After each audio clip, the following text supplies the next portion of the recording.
Hey all, Peter Zeihan here, coming to you from Colorado. Today we're going to continue our open-ended series on the future of military technology, and we're going to look specifically at Europe. The Americans under the Trump administration have gone from being Europe's security guarantor to perhaps even a security threat, and everyone in Europe is trying to figure out if there's any pieces of the relationship that can be salvaged, and in the meantime laying the groundwork for whatever is next. The problem, of course, is the Europeans know in their bones that the Russians are coming for them, and if Ukraine falls within 2 to 3 years, they're going to be fighting on European territory. So we already have the Poles, which have basically reestablished something equivalent to the draft for all men of potential fighting age. The European Union is encouraging its people to build basically prepper kits that allow them to deal for 3 days on their own minimum without any sort of government services. The Swedes are announcing a tripling of their defense budget. The Germans are doing something similar, and on and on and on. But the common refrain in all of these things are two things. Number one, the Russians are coming and we have to get ready now. And number two, the Americans can't be relied upon, and that includes American equipment.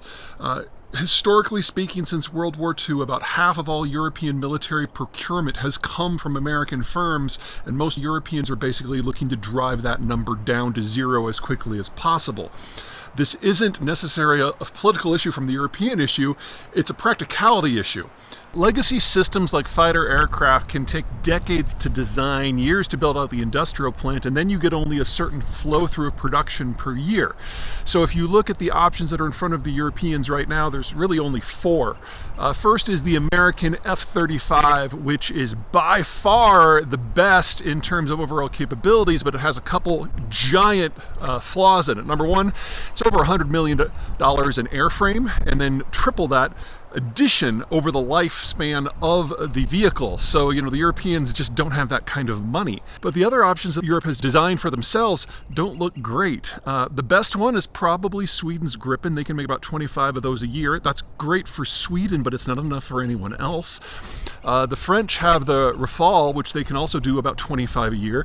Again, because the French have been maintaining an independent defense identity for decades, that might be enough for just France, but there's no more for anyone else. And then you've got the Eurofighter Typhoon, which is kind of the European equivalent of the F-35, but older technology, which is of questionable use in a lot of situations. It's designed, the industrial plant is designed for 60 a year, but it's really never run more than 20. So the idea that you can spin this up is a question mark.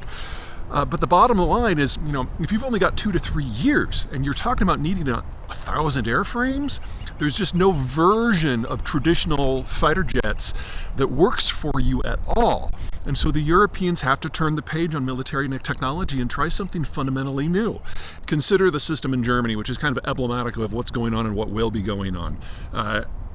They've invested nowhere near enough for the defense industry to be self-sufficient on any stretch of the imagination. And me personally, the idea of a relatively unarmed Germany, I consider this a plus from a security point of view personally. Anyway, now that the Americans are proving to be a little wonko, the Germans have to do their own thing. And so they're looking at the legacy systems that they've invested in. After the Ukraine war began in 2022, the Germans decided to belatedly sign up to the F-35 program that the Americans run on the condition that the manufacturing for the German airframes actually happen in Germany. So the Americans basically worked with the Germans in 2023 and 2024 to build a facility that can handle the construction.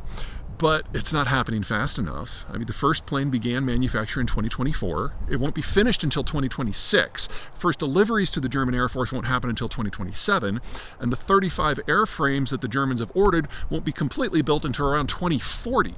And it's only 35 frames. For a country the size of Germany, that is almost pointless. But the cost of these planes, it's just, at $100 to $110 million in airframe, it's a waste of money, especially for an airframe that is not appropriate for the German strategic needs. So why did the Germans do it at all? Well, two reasons. First, that implicit security guarantee you get from the Americans because, you're using their hardware. Trump administration has shown that that is absolutely worthless, so that logic has gone away. And second, they want to learn the technology. And so what's going to happen in Germany is what's going to happen in a lot of places. As assuming they continue with the F-35 program at all, it's just so that they can do it long enough to master the technologies involved.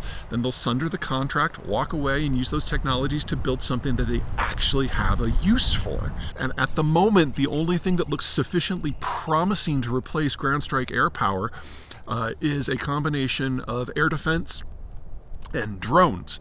And in that, the Europeans do have a couple things going for them. First is resources. Drones cost a lot less.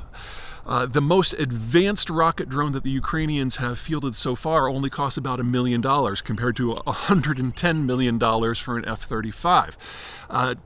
Smaller drones that are used on the battlefield to go after tanks are an order of magnitude less, and the anti-personnel drones that the Ukrainians have been kicking out in the millions cost 2 orders of magnitude less.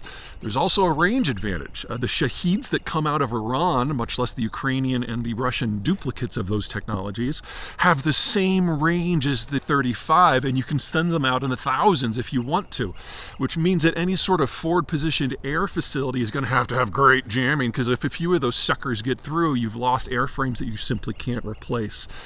So the Europeans are terrified, and rightly so, because they have to turn the page on the technological book that they're used to. But they have to do it because there's no way they can build out the industrial plant that is necessary to generate what they need in time.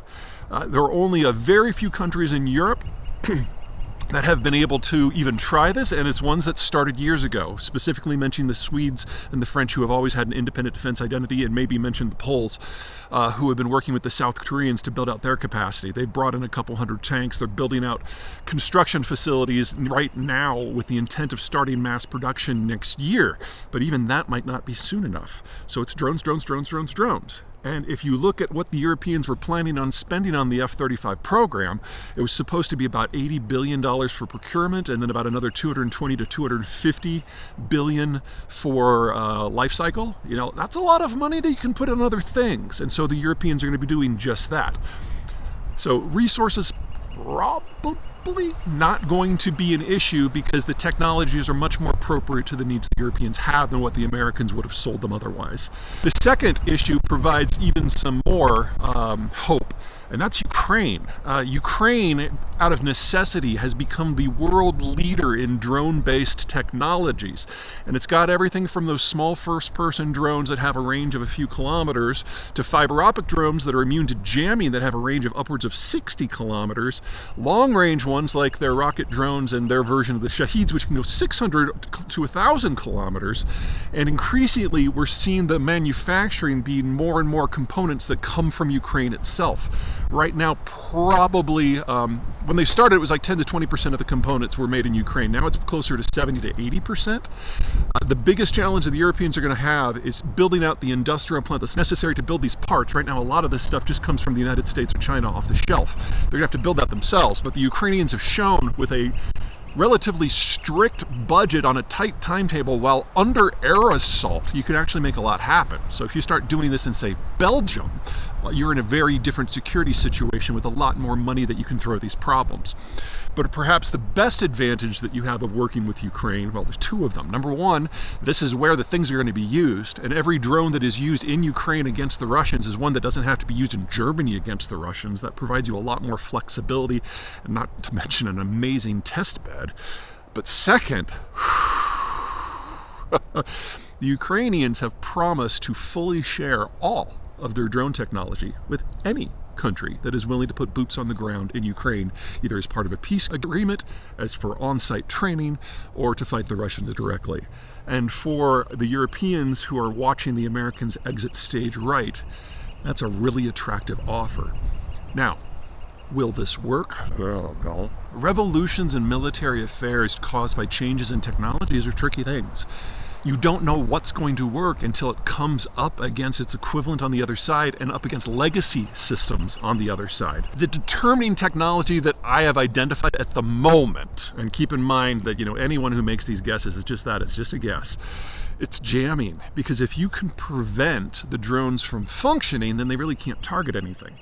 Now, again, the Ukrainians have become the world leaders in electronic jamming technologies, and the most expensive jammer they build right now is only $5 million. That's like 1/20th the cost of what comes out of the United States, and the Ukrainian system is far, far, far superior.